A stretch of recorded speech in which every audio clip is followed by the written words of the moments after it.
এক বছর পর বাড়ছে মূলধনী যন্ত্রপাতি ও শিল্পের কাঁচামাল আমদানির ঋণপত্র। বছর ব্যবধানে বেড়েছে প্রায় 23%। চলতি অর্থবছরের প্রথম প্রান্তিকে জুলাই সেপ্টেম্বরে দেশে মূলধনী যন্ত্রপাতির আমদানির জন্য ঋণপত্র বা ব্যাংকে এলসি খোলা হয়েছে $47 কোটি বেশি।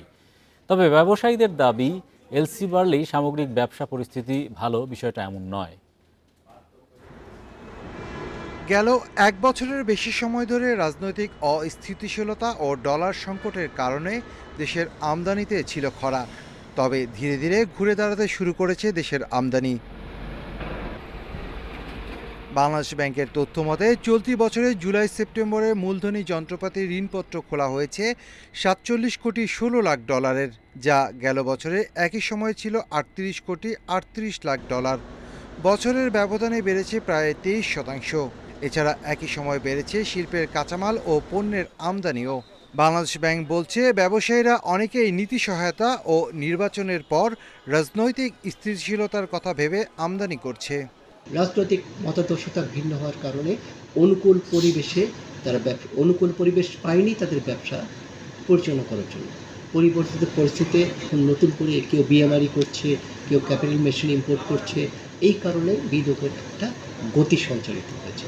ব্যবসায়ী ও বিশ্লেষকরা বলছেন, গেল শাসনামলে অনেকেই নীতি সহায়তা থেকে শুরু করে রাজনৈতিক পরিস্থিতির কারণে ব্যবসা করতে পারেনি। এছাড়া ডলার সংকটের কারণে ব্যাংকগুলোর সহযোগিতাও তেমন ছিল না। তবে আমদানির ক্ষেত্রে নিত্য প্রয়োজনীয় পণ্যের আমদানিতে জোর দেওয়া প্রয়োজন বলে মত বিশ্লেষকদের। এক বছর দেড় বছর আগে কিন্তু কোনো ব্যাংকের কাছে কোনো ডলার ছিল না। আমরা 128-29 টাকা পর্যন্ত কিন্তু আমরা ডলার বাজার থেকে কিনতে হয়েছে।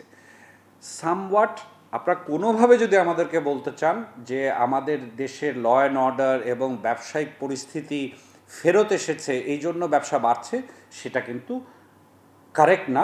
রিকোয়ারমেন্টস অনুযায়ী যদি হয়, আমাদের বিএমআরই করে ফ্যাক্টরি চলবে, এক্সপোর্ট হবে, এগুলি গুড। নজরদারি পুরাপুরি রাখতে হবে যাতে যে আইটেমের কথা বলা আছে সেখানে কোনো লাক্সারি আইটেম না থাকে।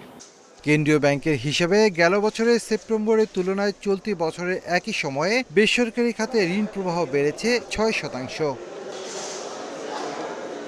Shafil Alam Sujan, Independent News, Dhaka.